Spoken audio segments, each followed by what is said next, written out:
구름이 흘러가는 곳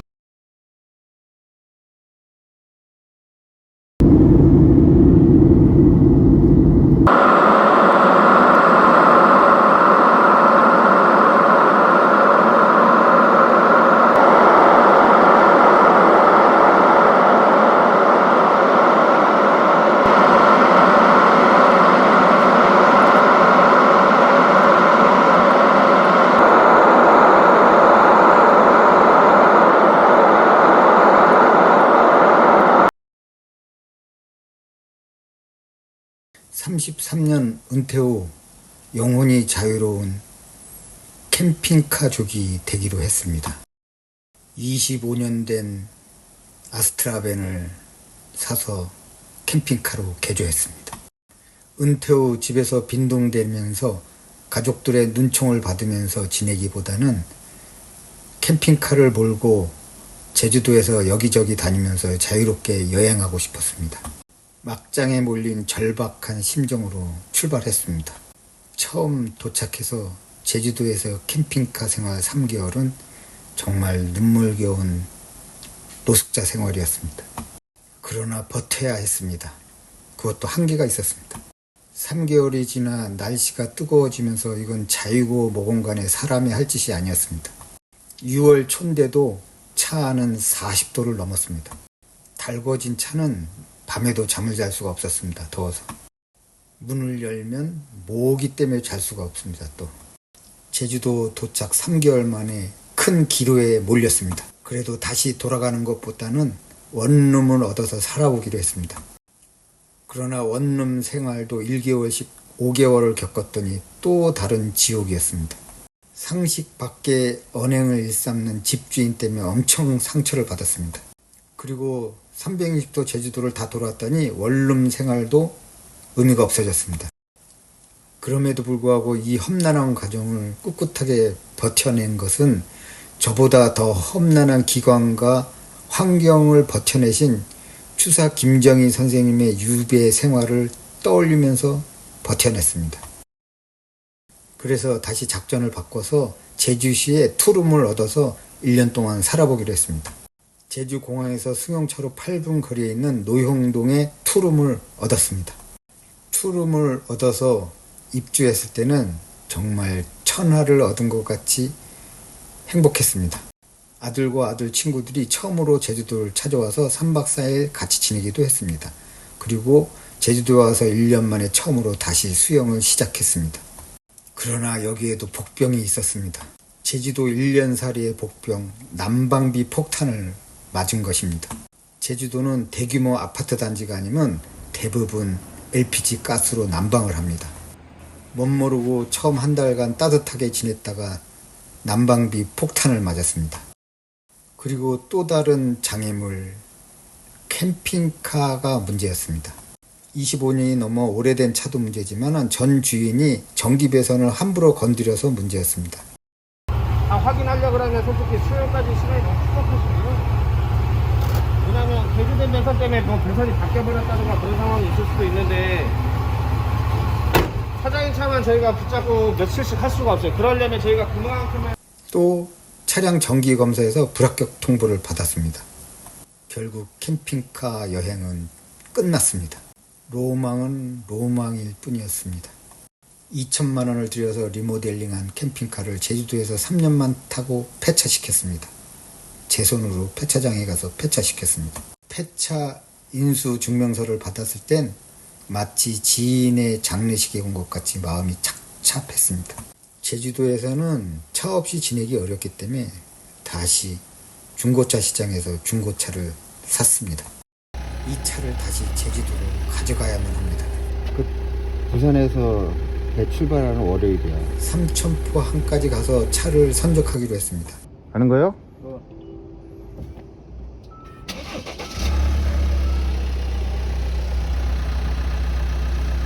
삼천포항까지 가는 도중에 삼척에서 바퀴를 포함 문제가 생겨서 차량 정비를 총체적으로 받았습니다.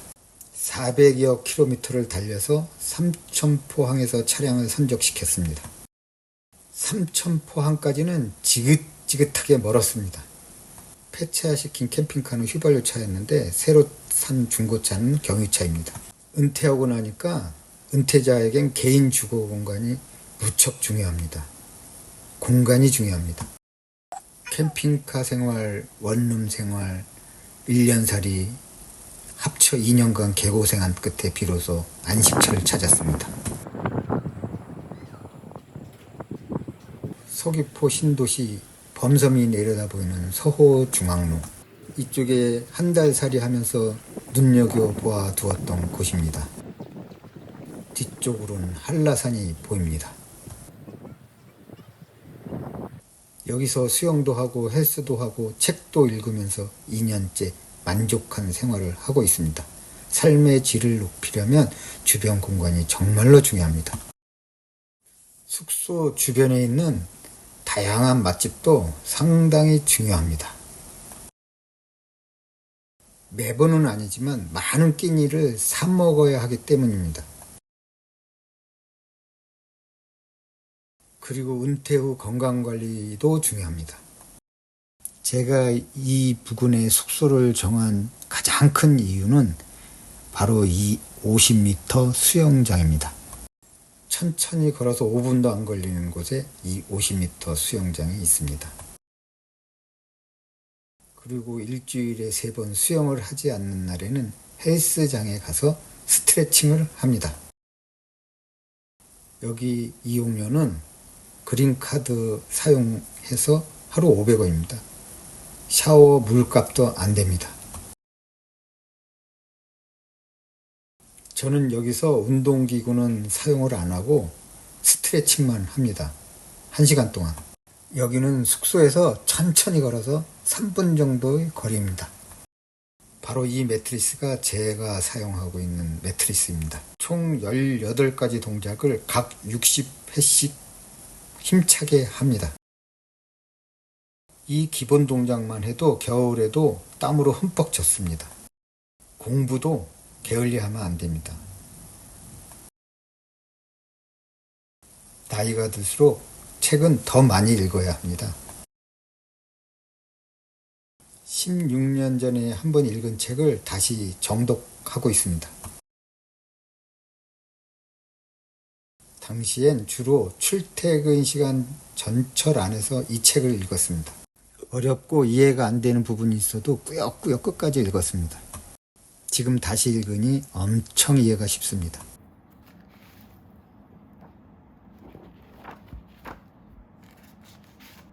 은퇴 후 삶을 어떻게 마무리할 것인가에 대한 생각이 찬찬히 정리됩니다.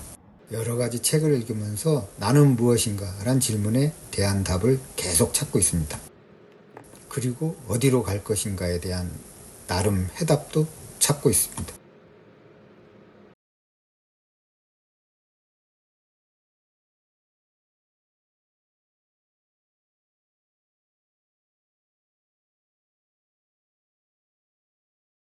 (18평의) 넉넉한 공간과 깔끔한 환경, 아름다운 주변 경관, 한눈에 내려다보이는 월드컵 경기장, 바로 옆에 고군산 자락을 끼고 있는 천혜의 주거지입니다. 그래도 뭔가 집중할 수 있는 일거리가 필요했습니다. 바로 유튜버입니다. 그래서 매주 한 편씩 열심히 유튜브 영상도 업로드하고 있습니다. 제주살이 4년째 되니까 돌을 터득한 것 같습니다. 은퇴 이전에는 이렇게 온전히 저만의 시간을 오랫동안 가져본 적이 없었습니다. 육체가 늙는 것은 어쩔 수 없지만 정신까지 늙을 수는 없습니다. 기억이 없다면 우리는 한낱 고깃덩어리에 불과합니다. 기억은 우리의 모든 것입니다. 인간에게 슬픈 병인 치매. 기억을 잃는다는 것은 상상만 해도 끔찍합니다. 그리고 누군가 나를 기억해주는 사람이 없다면 내 존재 또한 무의미합니다. 각 개인이 간직하고 있는 기억은 그것을 분실했을 때 아무 의미가 없어집니다.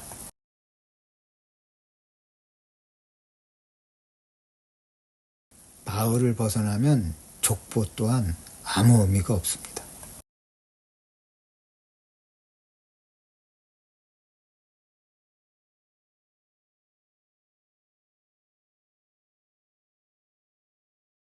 또 국가를 벗어나면 민족 아무 의미 없습니다.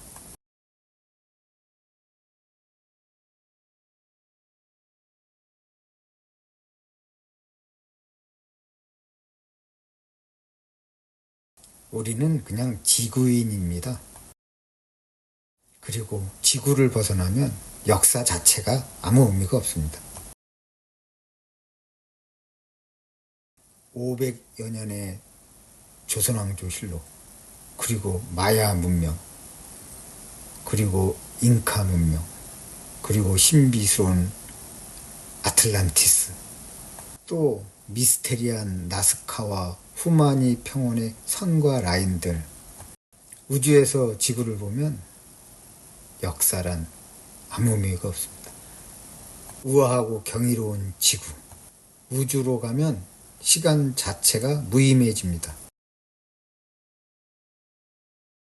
영국의 조지 버클리는 모든 사물이 존재하는 것은 그것을 봐주는 관측자가 있기 때문이라고 말했습니다.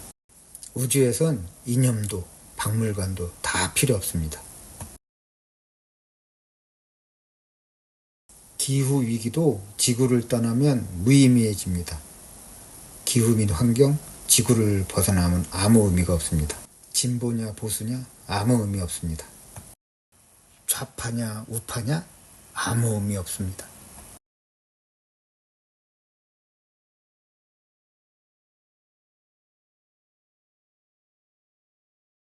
우주는 인간이 외치는 사랑과 정의와 행복에 대해선 아무런 관심이 없습니다. 그렇다고 아무렇게나 살아도 된다는 말은 결코 아닙니다. 나쁜 짓은 벌을 받고 선한 행동은 보상을 받습니다. 그것은 인간의 법과 도덕의 잣대가 아닌 우주의 작용, 반작용의 원리 때문입니다. 인간은 그저 거짓말에 능통한 다른 동물들보다 약간 똑똑한 동물일 뿐입니다. 타인에게 이용당하지 않을 정도의 분별력을 갖추고 착하게 살자.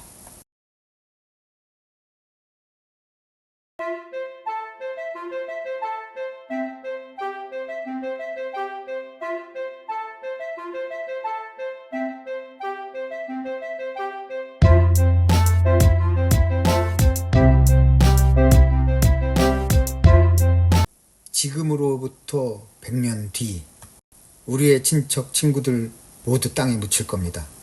우리가 그토록 힘들게 얻은 집에는 모르는 사람들이 살 것이고 그들은 오늘날 우리가 가진 이 모든 것을 소유할 겁니다. 많은 돈을 들여 산 그 자동차도 말이죠. 우리의 후손들은 우리가 누구였는지 거의 알지 못할 겁니다. 우리 중 할아버지의 아버지를 기억하는 사람이 몇 명이나 될 거예요. 우리가 죽고 나면 몇 년 동안만 기억될 겁니다. 몇 년이 지난 뒤 우리의 역사, 우리의 사진, 우리의 행적은 망각의 쓰레기통으로 사라질 겁니다.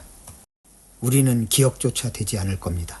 어쩌면 언젠가 우리가 이런 질문들의 분석을 멈춘다면 모든 것을 얻겠다는 꿈이 얼마나 무지하고 허약한 것이었는지 이해하게 될 겁니다. 언제나 더 많은 것을 원하면서도 삶에서 진정으로 가치 있는 것들에 시간을 할애하지 못했죠. 이 모든 것을 바꾸어 삶을 살아가야 합니다. 한 번도 가보지 못한 그런 산책을 즐기고 지금껏 못해준 사람과 아이들을 안아주고 입 맞춰줍니다. 이것이 바로 인생의 전부입니다. 절규를 그린 화가 뭉크는 죽음은 세계가 우리로부터 사라져 가는 것이라고 했습니다. 내가 죽더라도 세상은 잘 돌아갈 것입니다. 질량과 에너지는 같은 값이다. 어디서나 일정한 또라이가 존재합니다. 왜 그런지 저도 모릅니다. 하지만 그렇게 생각하면 모든 것이 맞아떨어집니다. 막스 플랑크의 말입니다. 은퇴 전에는 김찬삼 선생님과 한비아 선생님이 제 롤 모델이었습니다.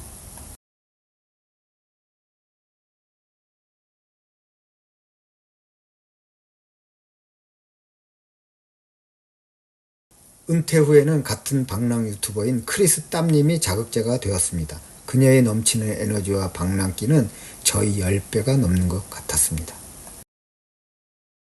그녀는 체구도 저보다 작은데 20kg 정도의 배낭을 짊어지고 세계를 누비고 다니고 있습니다. 이국 땅에서 여자 혼자 여행도 힘든데 영상 찍고 편집까지 오로지 혼자 합니다. 그녀의 유튜브 영상을 보면서 저는 저의 한계를 극복하고 있습니다. 지금 이 구름 영상은 이 숙소에서 2년 동안 제가 찍은 겁니다. 특히 구름이 멋질 때 베란다로 나와서 찍은 영상들입니다. 저에겐 정말 소중한 영상 일기 같은 기록들입니다.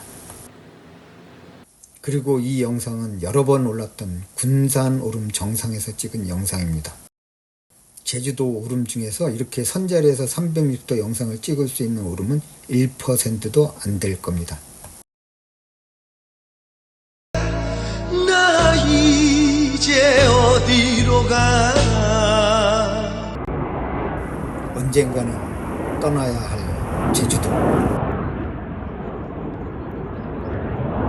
그리고 언젠가는 다시 돌아올 것 같은 제주도.